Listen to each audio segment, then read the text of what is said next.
session was over 3 weeks ago or more, because we had the walkathon picnic 2 weeks ago and then the performances last week.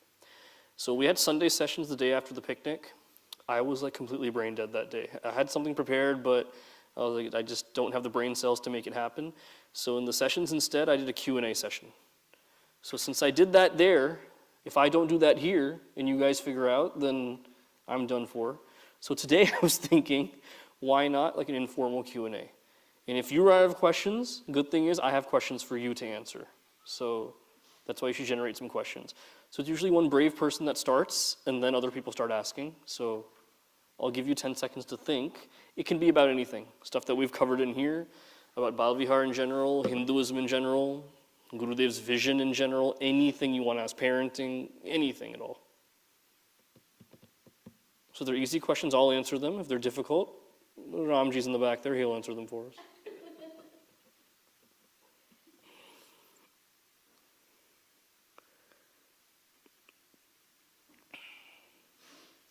Year in review, then I'll start off.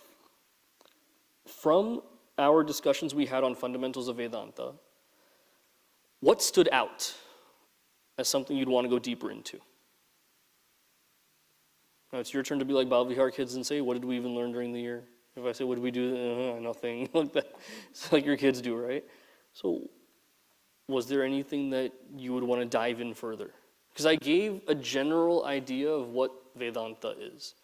Starting with, in the very beginning, we looked at what are those areas of life that we all go through and what is the Hindu relevance in each of them. Finding, alarmingly, that there's not much of a Hindu relevance in all parts of our lives, then we went into what is the seeker's path in general, what are those qualifications needed, plus what's the understanding that we come to, starting with that triad of Jiva, Jagat, Ishvara.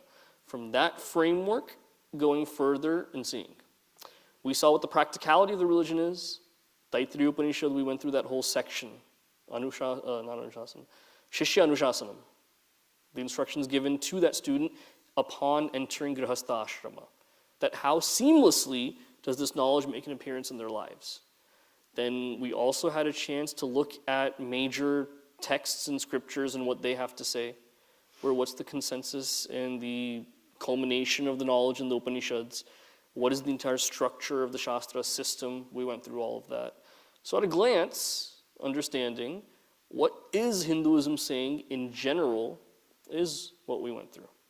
Stages of a seeker's development also, from those first stages of ignorance to indirect knowledge of this truth, then direct knowledge of this truth, finally to that unmitigated bliss. We went through all of those stages and how that knowledge comes about as well.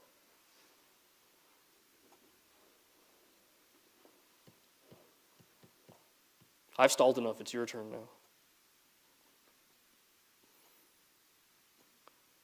In the Frisco session, they had so many questions. We ran overtime even. That means I teach better here than I do anywhere else. Okay, yes, go ahead. So maybe I can start. Yes. I'm trying. So, in general, when we talk about Hinduism, it's always talking about indirectly relating to how, even Gita, about how it's about oneself and how internalizing is always the key. But in general, why does it not evolve and talk about relations, whether it's your child or complex or something like that? Why there is nothing much, because culturally we are very much in relations, right? Very socially, animals are social animals, right? We are as humans. So why does not develop a lot into it? Or it's a different part of Veda that it develops into? Good question. So in what we learn here, mainly we go through those texts that have to do, like you said, with that individual self and how to recognize what the true self is, which is universal for all, regardless of what walk of life or what kind of responsibilities, things that I have. There are specialized texts that go through what it is to be a parent, what it is to be a spouse, to be a child. We see this peppered in various places. If we're looking at stringent do's and don'ts in these departments, Dharma Shastra is where we look. So whether it's various sets of Dharma Shastras are there, and how these relations are maintained and how to go about them. Now, another place that we look at, Itihasa and Purana, to see what those norms, social norms and social structures are in dealing with a society at the family unit, at the individual unit. But even the Upanishads, several of them, have various distinctions on these types of relations in daily life. For example, Taittiriya Upanishad, where we went through the Shishya Anushasanam there. It went through those layers of Matridevo Bhava, Pitrudevo Bhava, Acharya Devo Bhava, Atiti Devo Bhava, of how to see the various relations in our lives, that those entities are nothing less than that divine, that every relationship is divine in that way. Now, you look more historically, culturally then, there's one beautiful section that comes up in Mahabharata during that time when Pandavas are in Vanavasa, where Draupadi and the Pandavas meet with Satyabhama. Bhagavan Krishna is one of his wives. Now, Satyabhama notices something, that any time a decision has to be made, Pandavas look to Draupadi and then they make their decision, always taking her opinion. Permission almost, it looks like. So Bhagavan Krishna must not be like that apparently, according to Satyabhama. So she says, how do you have control over your men like this? Not just one man, but 5 of them. What is your secret? What is your trick? Draupadi says, there's no trick here. These 5 men understand what our marriage should be like, where it's a union of equals, coming together of opinions that are different based on various vantage points, based on various experiences. All of that comes together in a great way when we're all listened to. So she goes into the dharma of a wife right there, saying that from both. Understanding is needed, patience is needed, compromise is needed, that regard is needed. So she quotes various scriptures when she's talking about that too. Not just her personal opinion, but things she studied that's talked about these relations.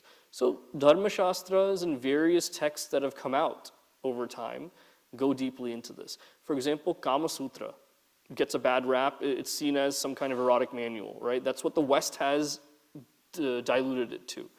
If you look at the other parts of Kama Sutra, it goes through what is Grahastha Ashrama supposed to be like. How are kids supposed to be raised? That at what stage do I impose discipline on the children? At what stage do I try to test to see how are they on their own? At what stage am I hands off? Let them do their thing, and knowing I've given them the values, trust them to live their lives. All of this is clearly given there. So these are things I study on the side, just to see how much cultural relevance and things there are. So maybe it's good to bring these out as well. These other texts, lesser known, but talk about these relations and things. Because we talk about the individual self, all these things in here. The real issues people are going through, though, are in that realm of daily life. So we don't really see the Hindu relevance. It is there, we're just not finding it. That's the thing. Because it's like you need a householder yogi version of it. True. Bhagavad Gita is that. That's the design. Bhagavan Krishna taught it to a grihastha at the end of the day. To someone who said, I want to take sannyas and run away, he said, no, that's not going to happen. This is what you do, adhering to duty. Bhagavad Gita is one of those texts that from the most basic elements of what type of food do I consume, to what kind of people do I keep association with, to whom do I keep my trust in, from those basic levels, all the way to the highest knowledge, in a mere 700 verses, Bhagavad Gita has that entire thing. That's why it's so vaunted as a manual for living. That's our greatest starting point that we can have. And that's the one text that Pujya Gurudev taught the most in his life. The irony, however, is it's the one text he never formally learned from his guru.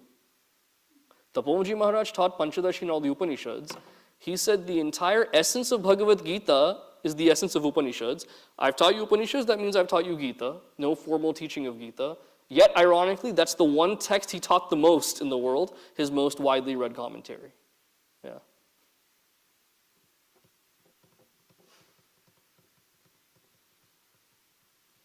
Yes. This is a different topic, but something that you have always been, you have mentioned several times. Mm-hmm. And this is raising a child as a Hindu in the America and the Western world. Knowing that my kid is going to, in about 2 years, he goes to middle school. And I've heard how the textbooks here depict Hinduism. And even though there are some kids, very few kids in the school that he goes to that are Hindus, majority are Christians.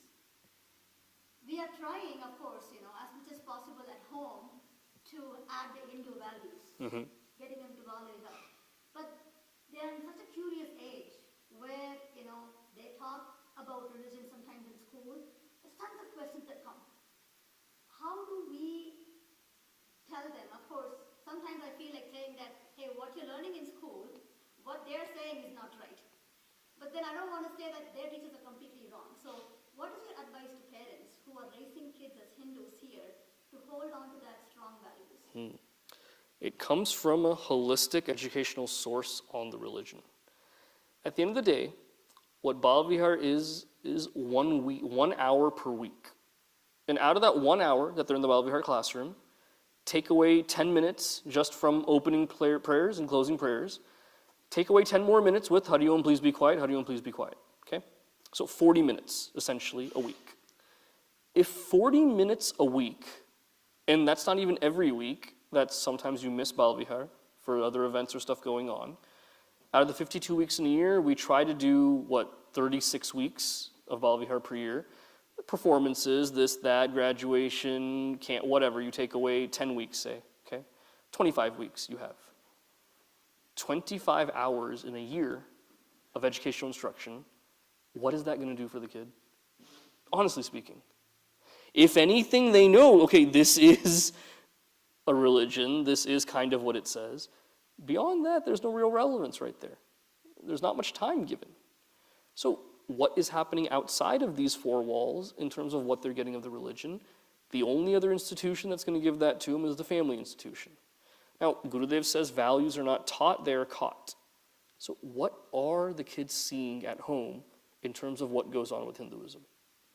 Is it that there is an altar at home? Is it in a room of the house that you actually frequent and it's a nice space? Or is Bhagavan in your house like Harry Potter living in the cupboard under the stairs? Right? There are altars like that, rooms that we have as well. So where is the prominent feature of Bhagavan there? What are the daily practices done? Is it that my parents drop me off here at the mission on a weekly basis, and besides that, there is no discussion on the religion, there is no puja being done, there is no evening aarti, there is no reading of a story, nothing like that. What relevance will they have then? They're just itching to get out, seeing this as some inconvenience. My parents also don't care about this. Let me, once I hit 12th grade, I'm out of here, never to look back. That attitude of 12th grade, let me leave and never come back, out of the 800 graduates we've had in the past 20 years, that's 80% of our kids have that attitude. Which means as an institution, we have failed them. I'm openly going to say that. We have failed them at that point. Because we're not making that bridge with the family unit. That family institution not doing anything Hindu related means we're not giving the importance of that out. Because so much so, more than any other ethnic group in this country, our Hindu ethnic group is so obsessed with status, prestige, and having certain things to show other people. All right? Why is it that after 2 generations in this country, I find so many of our Indian people, like a sweet 16 for their daughter, that'll run at least $30,000 to $40,000 that they do that.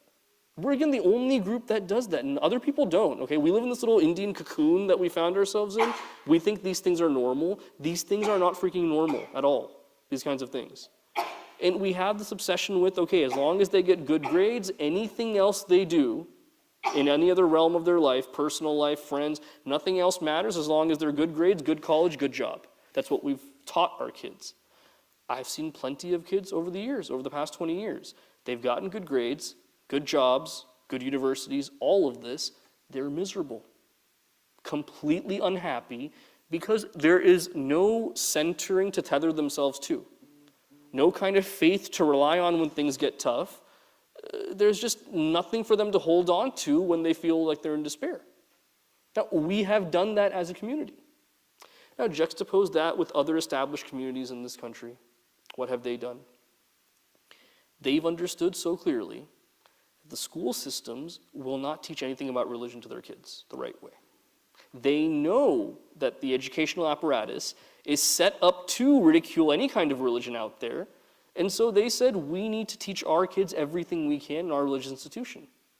From a historical standpoint, cultural standpoint, and religious standpoint. Now here at Chinmaya Mission, in our Bal Vihar program, for so long, all we've done is teach the religious standpoint. That this is what we say about our religion. The moment they hear something against Hinduism from outside, their first feeling is, in 13 years of my time in Chinmaya Mission, I haven't heard anything like this.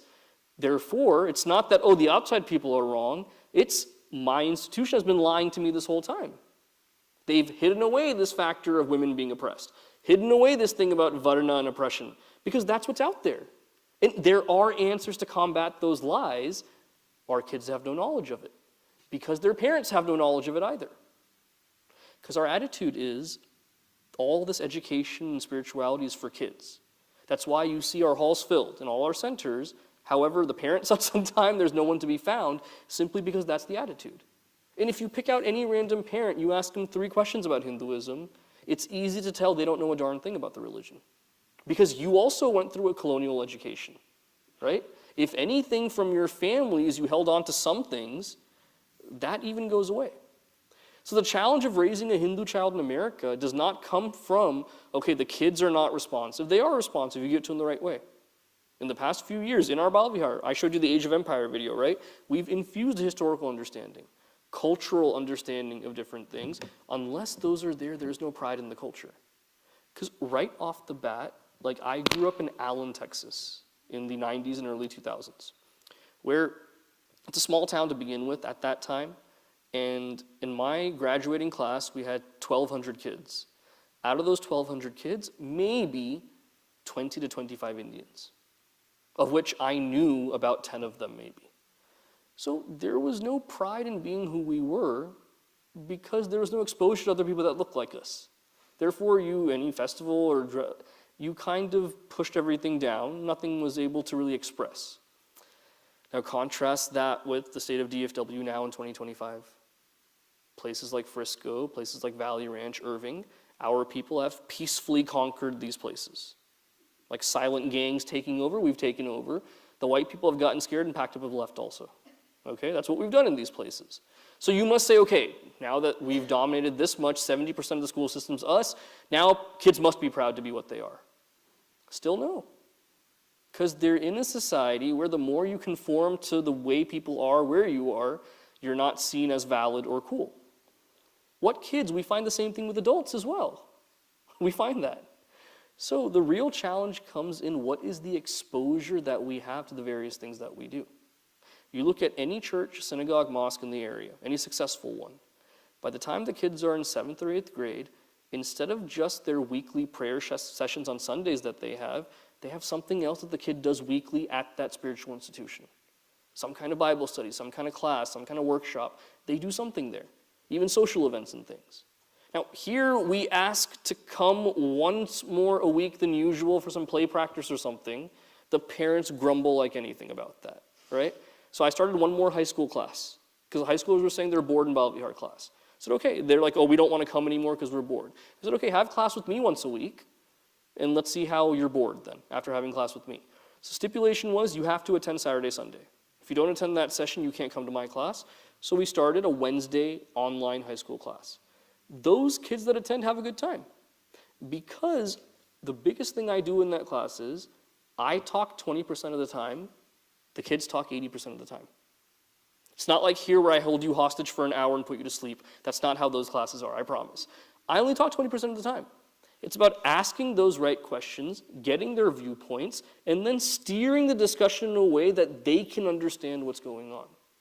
That's sorely missing when we try to give spiritual education.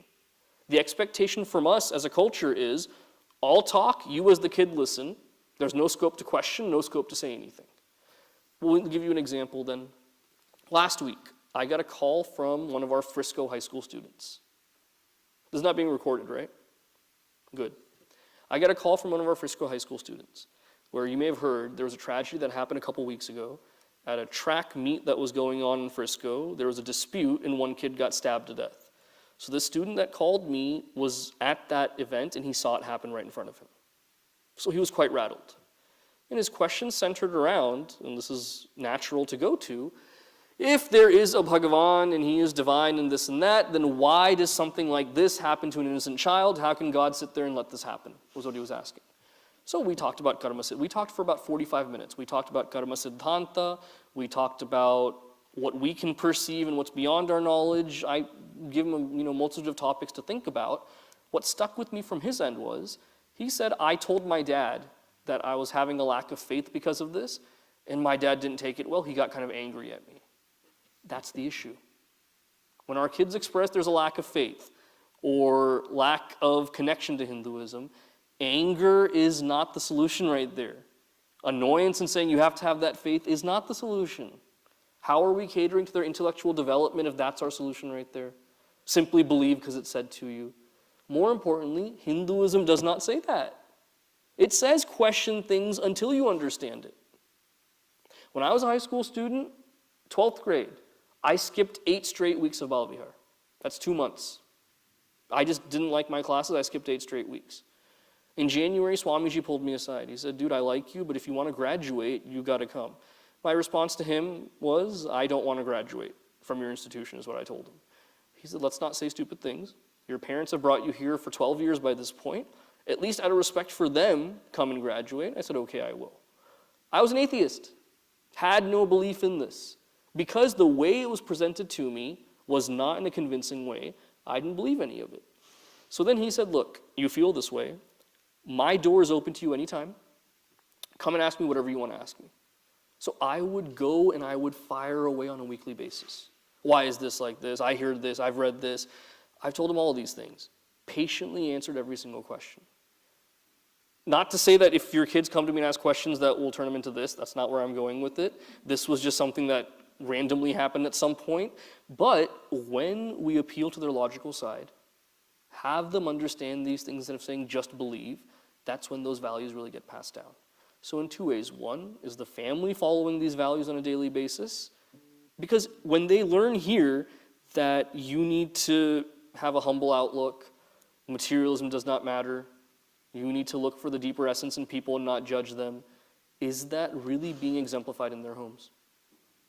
Ask yourself, is that really being exemplified in the home? When we run after that next Tesla we have to buy, complain about, oh, these people go on vacation this many times a year, look how much richer they are. These are all the conversations that go on at home. That's all the kids are hearing. That's what they're going to get. If they hear things of divine thoughts, if they hear about why it's important to hold on to a spiritual education, that means so much more. And the stress that's on these kids has changed over the decades as well. Where we had our high school hangout recently.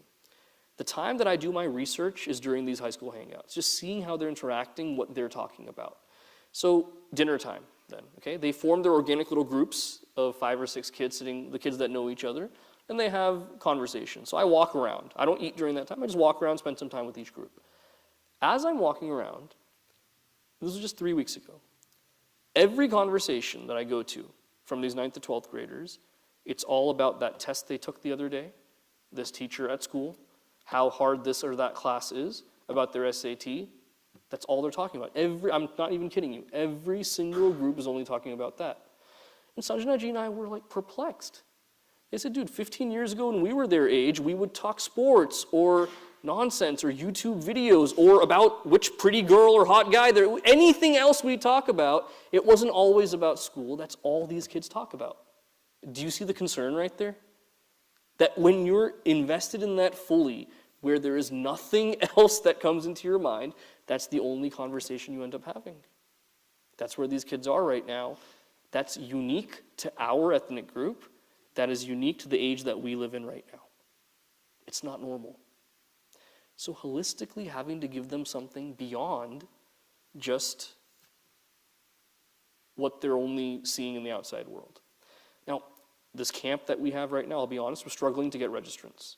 I think it's a weird time of year. Last year, Easter was at the end of March, so we got a lot of kids. This time, it's right in the thick of all of these things, but we need a 3-day weekend to make it happen. We can't do it unless it's a 3-day weekend. It's not worth having a camp. So one suggestion was, your Balvihar system, make it so that it looks attractive to colleges by putting in leadership positions for high schoolers and this and that. A good idea, but at the end of the day, does the value of our institution only come when it looks good for a college? Does everything you do in your life right now, is it only geared towards advancement in your career? Because be honest, teaching Balvihar, who cares? I mean, it doesn't help you in your career. Why the hell do you do it, right?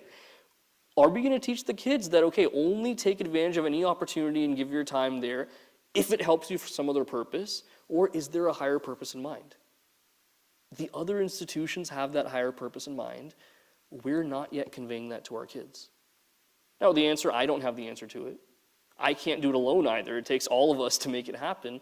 But I'm really seeing this now, where I've taken the opportunity to really understand what these kids are going through. Because for the past 4 years, I assumed they have the same upbringing I do, therefore it's the same challenges I faced. That was wrong of me. The challenges they're facing now with the advent of social media and all this is a much different level. So things like mental health, things like understanding how to have confidence, these are things that need to be addressed with them before any kind of Hindu identity or anything. Because those things will have no chance of coming if all of this is not set. So it's a long road ahead, but I know I gave a roundabout answer to what you were asking, a very simple question.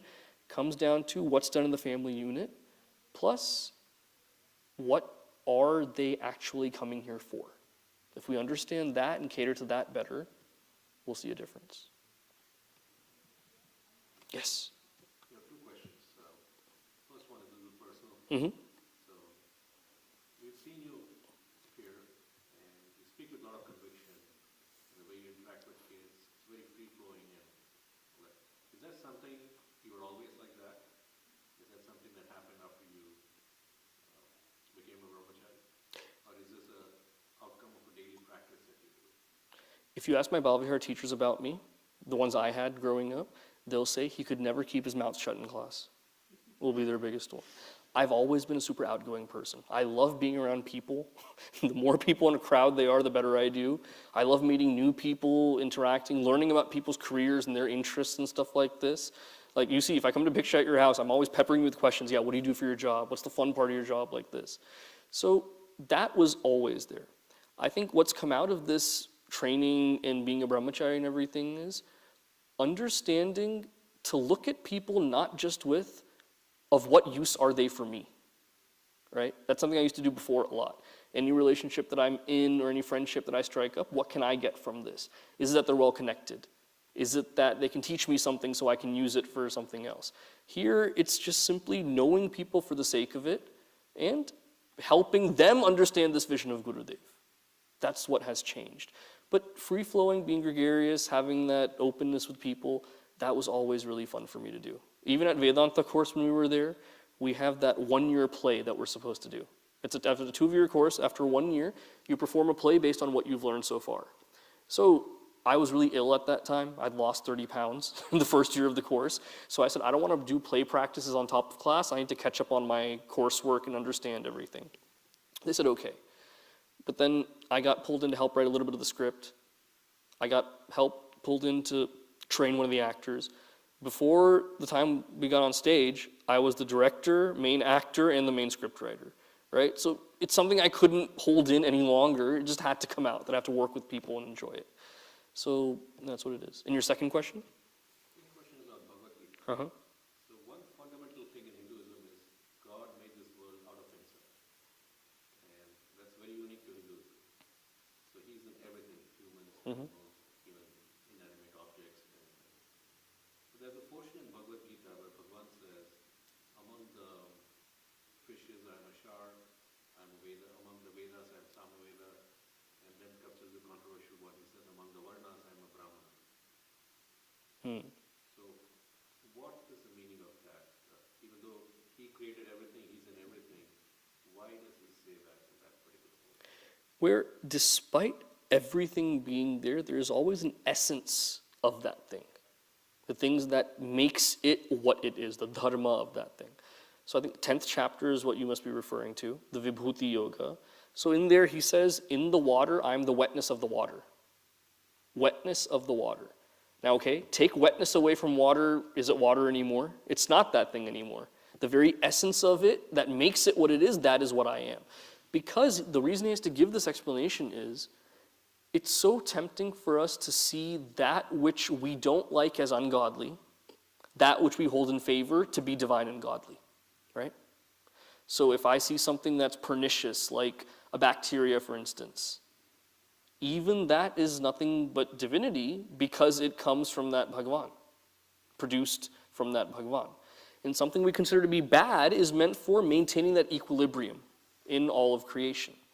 Now, the controversy arises when, the statement that is made that I am the Brahmana out of the four Varnas, where if you look at it from a scriptural standpoint, that entity of the four Varnas that is supposed to have the most sattva pradhana, highest preponderance of that sattva guna, is supposed to be in that Brahmana designation.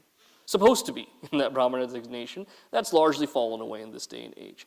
So he says, even pointing at that system, pointing at all these shades that are available there, I am the most sattvic that is there, is what he's pointing to. So the very essence of everything. I don't think he's referring to the caste Brahmin. He's about the who attained the Brahmana state. He is talking about the Varna. He is talking about it. Because at that point in our history, this is where the historical relevance has to come in. At that point in the history, you did not receive the designation of being of a particular Varna unless you exhibited those qualities. Nowadays, even someone that has 10 failing companies and bankrupt, we call them businessmen. You didn't have that right back then. If you were terrible, you weren't a businessman at that point. It was pick something else. So are they living towards that essence of it? Like a Brahmana, for instance. The trope you always hear in every story is the poor Brahmana. That was on purpose. A Brahmana is supposed to remain poor. Because if you are entrusted with spreading knowledge to that next generation, money and power should never corrupt knowledge. If that happens, that's what you have today. I can donate 30 million to Stanford, have the Hari Chaitanya endowment of BS nonsense studies, and I can teach whatever I want there. That is power and money corrupting education. That wasn't allowed then. So the essence of what a Brahmana is supposed to be poor. That live on the alms of what people give you, but your highest nourishment is knowing that knowledge. You don't get to live a cushy, comfortable life. That's not meant for you. That's the intention behind it. Things have largely changed. Yeah. So I have two questions on what she started topic on and an incident that we spoke about. So are we updating our syllabus to channel and maneuver all those things with younger grades there? Yep, I'm working with my chick members for the next few months and the summer to release a new set of books and material for next year, which I'm going to beta test in about 15 or 16 different classrooms. If I make a huge overhaul at once and do it, then I have to wear a bulletproof vest for the rest of the year. So I'm going to do it in some groups where the teachers are cool and flexible with these kind of things, and they also understand that I'm mentally insane. So they'll try these lesson plans out, give me some feedback, we'll tweak it some more, and then release it to everybody the following year. Yeah. Yes? Is there any podcast on the test you just described other than Rita and what she had her first question about the other relations and stuff? So, two good sources on this, both from Swami Sarveshananji, the teacher who was here before me, Swamiji. Right? He left 2 years ago. So if you go on audio resources on CMDFW's site, there's one that he's done on Bhaja Govindam. Okay? There he's delved deeply into what are these differences between the various ways of thinking, what makes the Hindu thinking unique. Another good source on YouTube is, this was done about 8-9 years ago. It was called the Shravana Sadhana series, where Swamiji would teach at Saket. Classes would be at 5 a.m. to 6 a.m. every day, or 5 to 6:30, something like that, every day of the week, where people would come at 5 a.m., and if you were late, you weren't allowed to come. They'd just come at 5 a.m., have class, and then by 6:37, they'd have breakfast and then go to work for the rest of the day. So in there, he took up Shankara Bhashya of Srimad Bhagavad Gita. Bhagavad Gita taught with the commentary of Bhagavan Shri Adi Shankaracharya Ji. So especially in the lead up to it, in the third chapter, these distinctions he gave a lot there as well. So those are two really good sources. So the audio resources are on the website. The videos of the Shravana Sadhana series, those are on CMDFW's YouTube channel. Yeah. Is there something on parenting also? Pujya Swami Swarupananji has it. If you look up Parenting Swarupananda on YouTube, you'll find two playlists. One, he has a black beard. It's from 20 years ago in Melbourne. One is during the pandemic. During the pandemic, people were going nuts with their kids at home. They were like, I can't do this anymore. So he released a whole video series where for parents of toddlers, parents of elementary kids, parents of middle school kids, parents of high school children and older kids. 2 videos each he goes through. So that's a wealth of information. Yeah.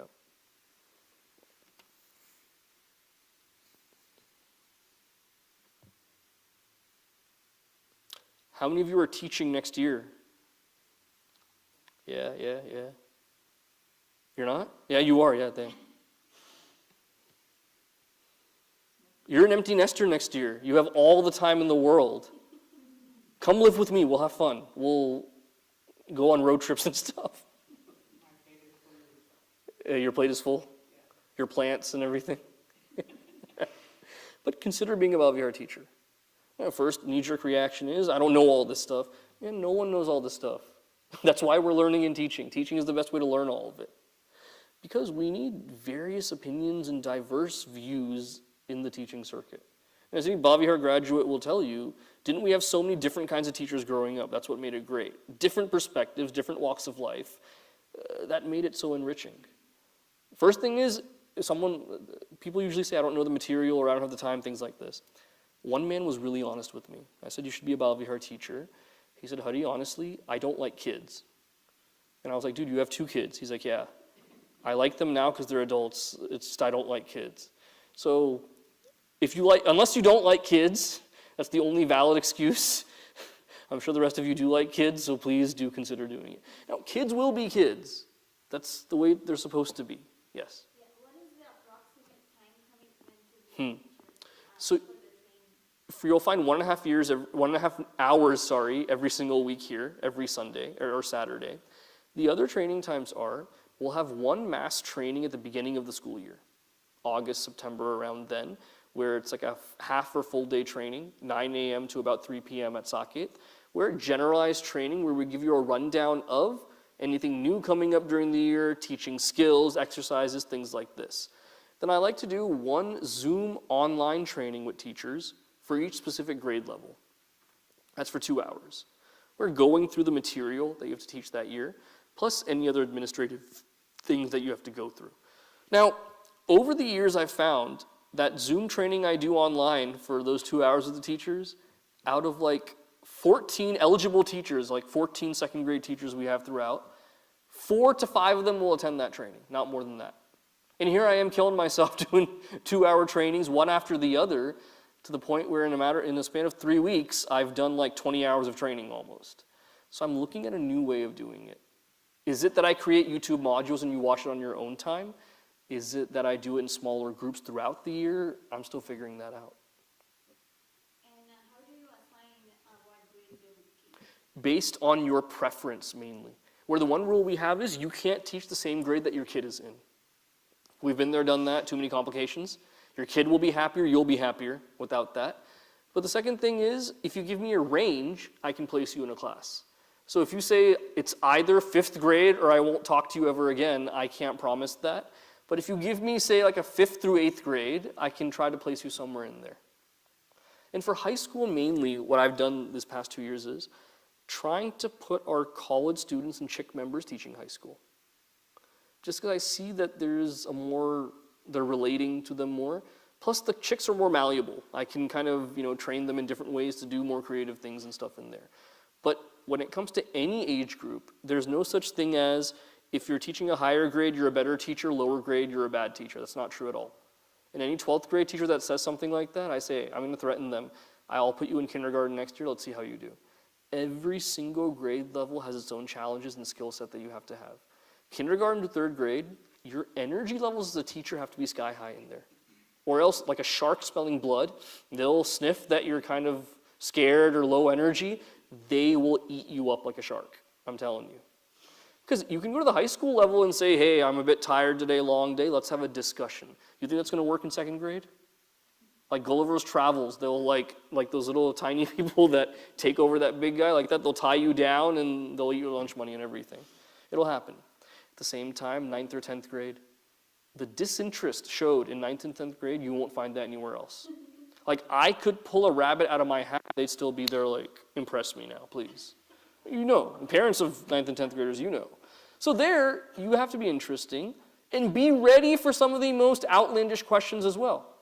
They will question every single thing you say. They assume everything that comes out of your mouth must be a lie. That's their starting point. That takes a skill set, that takes a patience to be a part of. So every single grade level comes with its own. For me personally, my sweet spot, the grades I love teaching the most, 6th through 8th grade, I love teaching the most.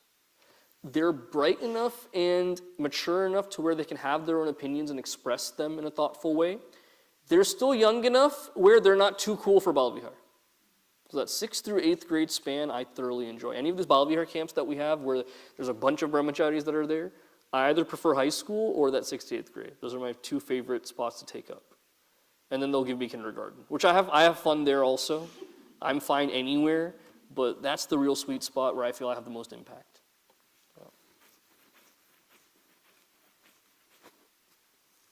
Yes?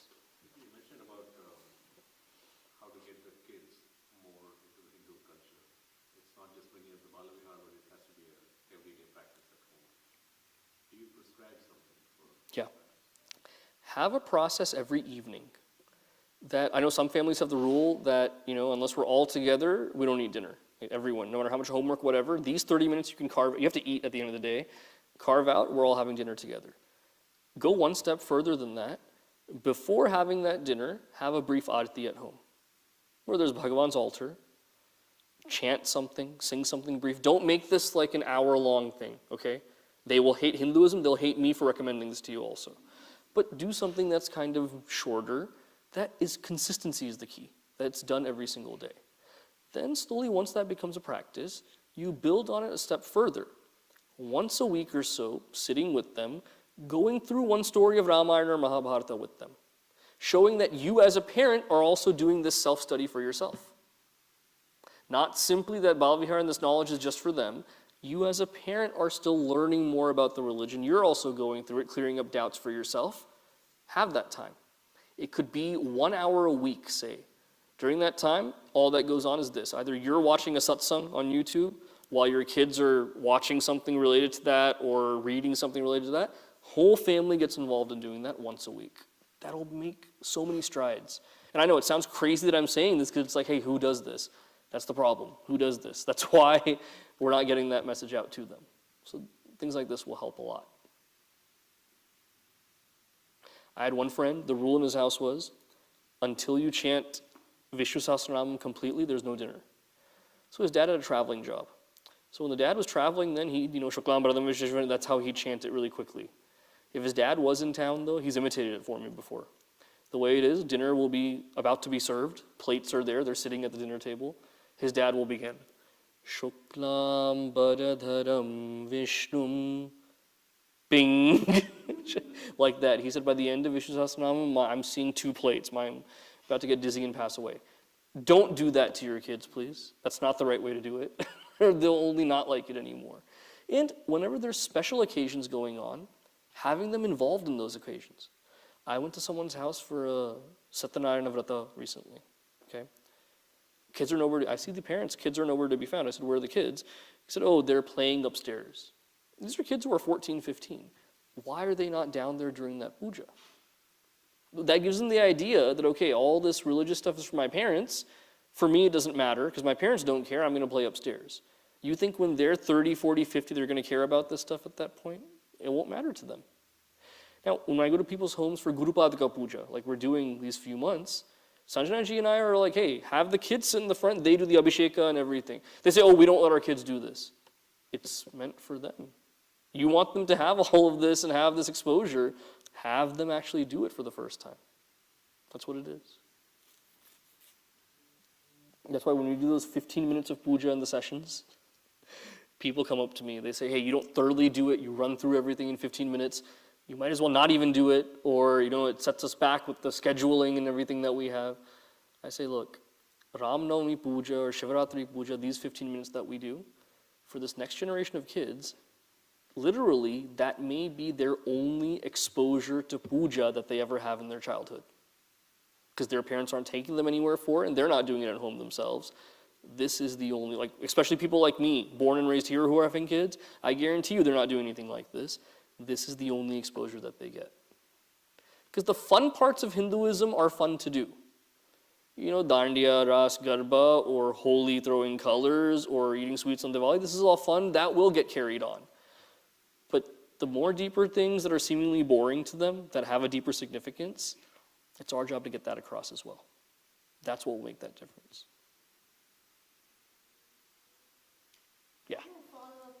Yes. So you were talking about how you prescribe for kids Mhm. to become more Hindu. Now for adults who are also trying to work and trying to learn more of Hinduism, what would your advice be in addition to what you mentioned?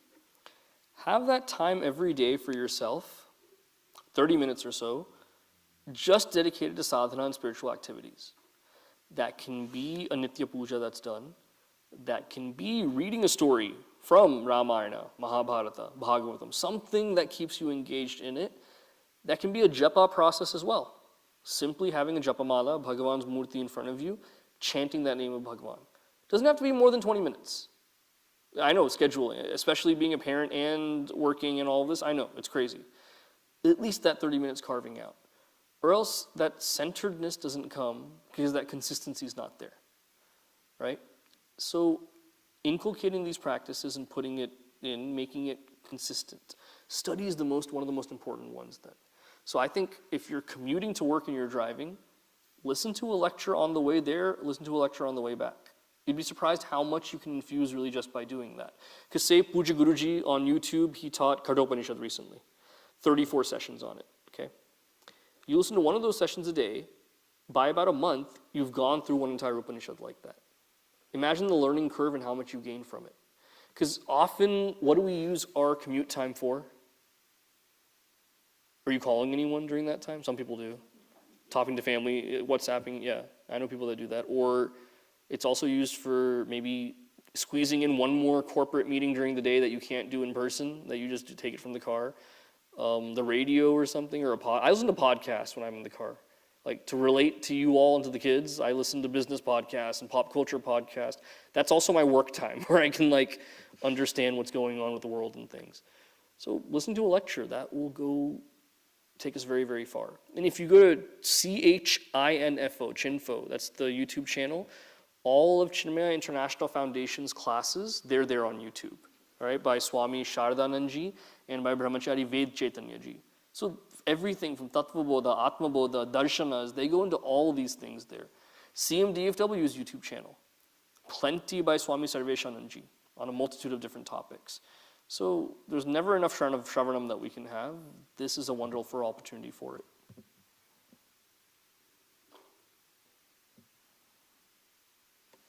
It's like we have to relearn our Hinduism. Definitely have to relearn it. Because what we've gotten is a colonial bent and a different kind of mindset about it, where we've become apologists. We have to defend something that inherently we feel is false or oppressive, and we have to understand that how do we navigate this? There's so much depth to it that we miss out on because of the way it's been presented to us. And furthermore, we've diluted it so much that anytime we read anything out there that talks about being centered or mindful or anything even a little bit sattvic, we say, this is what Vedanta is saying. And we cling on to that more, whether that be a self-help book or some celebrities podcast or something like that. That's a lack of knowledge of what we're saying even deeper. So when we ask basic questions, does Hinduism have do's and don'ts? And we say no. It does. Dharma Shastras do have them. Does Hinduism give a clear thing of what gender roles are and how to navigate parenting and things? We would say no, it's not out there. It is out there. So exposing ourselves more to those types of things. And that was Puja Gurudev's vision. Not that we have to become 24/7 engaging in rituals and stuff all the time. It was more of how do we make ourselves rise to what the Hindu Siddhanta is in every way. So basic levels starting out are knowing Hinduism, understanding its value. Second level from there goes passing it down, and that doing of Hinduism matters even more, making it personable to me. Third layer, even higher layer, is protecting and defending Hinduism. Does that mean there has to be activist work that's done at a certain level? Does that mean I have to go into community spaces to defend what this religion is? That may be necessary. And you all as grihasthas can do 10 times as much as I can simply because I wear these clothes. What do I mean by that? When I'm telling your kids about the value of this religion or how we have to know our Hindu history and all this, wearing these clothes, I am a cheerleader for the religion. Hindu is what I'm doing as a cheerleader. When they see normal people like you all caring about it and taking advantage of it, that means so much more to them. That someone that leads a life just like I do, my own parents, my own people, if they're caring about it, I should care about it more. Because it's easier for the yellow fellow to care about it. He doesn't have a real job. This is all he does. When you people take time to care about this more, that's 10 times the impact that's there. That's what I'm seeing. Yeah. Oh, you were just, okay. So how has Bal Vihar been this semester for your kids? I haven't asked you that yet.